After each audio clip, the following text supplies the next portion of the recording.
దాన్ని చంద్రబాబు నాయుడు ఓడించాలనుకుంటారా?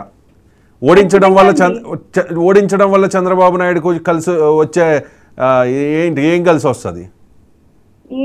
ఏముందండి, ఇప్పుడు పవన్ కళ్యాణ్ గారికి ఆ ఇమేజ్ ఉందని ఆయన అనుకుంటున్నప్పుడు అది లేదు అని చెప్పాలని చెప్పి చంద్రబాబు నాయుడు గారు అనుకోవచ్చు. పార్టీ చనిపోయిన పార్టీని తీసుకెళ్లి బతికించాల్సిన అవసరం ఏముందండి? ఇంటి విడిగా పోటీ చేస్తే 20-30 సీట్లలో గెలవదా జనసేన?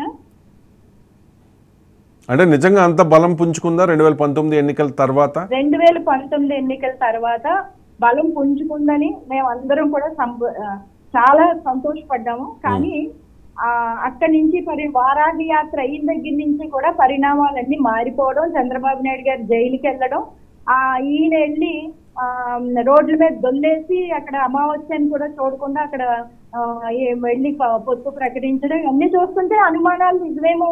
ఇక్కడ చంద్రశేఖర్ రెడ్డి గారు 1400 కోట్లు ప్యాకేజ్ తీసుకున్నాడు అని చెప్తుంటే మేము ఆయన విమర్శించాం. కానీ అవి ఎన్ని నిజాలేమో అని ఫీలింగ్ ఇప్పుడు కలుగుతుంది. అంటే ఆయన చర్యల వల్ల మీకు అనిపిస్తుంది? ఆయన మాటలే అలా అనిపిస్తున్నాయి. అంటే గతంలో పవన్ కళ్యాణ్ గారు చాలా, అంటే మీకు మీ గౌరవప్రదమైన పొత్తే ఉంటుంది, నేను సీఎం స్థానంలో కూర్చోవడానికి సిద్ధంగా ఉన్నాను అండ్ ఇంకొకటి ఏంటంటే ఏ ఒక్క జన సైనికుడి, ఏ ఒక్క వీర మహిళ గౌరవం తగ్గకుండా మనం ప్రధాన పాత్ర పోషించబోతూ ఉన్నాం వచ్చే ప్రభుత్వంలో, అంటే ఇలాంటి చాలా మాటలు అన్నప్పుడు మీరు అన్నట్టుగా 60-70 సీట్లో లేకపోతే పవర్ షేరింగ్ ఉంటుందని చెప్పి చాలామంది ఎక్స్పెక్ట్ చేశారు. కానీ పవన్ కళ్యాణ్ గారు తీసుకున్న ఈ నిర్ణయం చాలామందిని ఆశ్చర్యపరిచింది, విస్మయపరిచింది, అసంతృప్తికి గురి చేసింది. రైట్.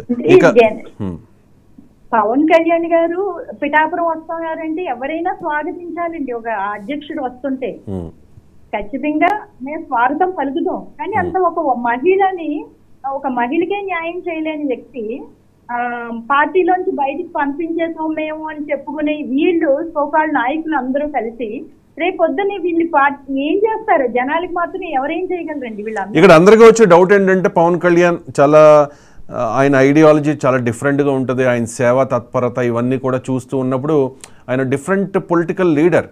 కానీ ఎందుకు ఇటువంటి మీరు అంటున్నట్టు, మీరు ఆరోపిస్తున్నట్టు ఇవన్నీ రాంగ్ స్టెప్స్, వ్యూహాత్మక తప్పిదాలు అంటున్నారు కదా, ఎవరైనా పవన్ కళ్యాణ్ని ఇన్ఫ్లుయెన్స్ చేస్తూ ఉన్నారు పార్టీలో, with in the party or out side the party, ఎవరైనా ఇన్ఫ్లుయెన్స్ చేస్తున్నారని మీరు అనుకుంటున్నారా? ఖచ్చితంగా అండి. ఆయనకంటూ సొంత అభిప్రాయాలు ఉండవు అని మాకు అనిపిస్తుంది.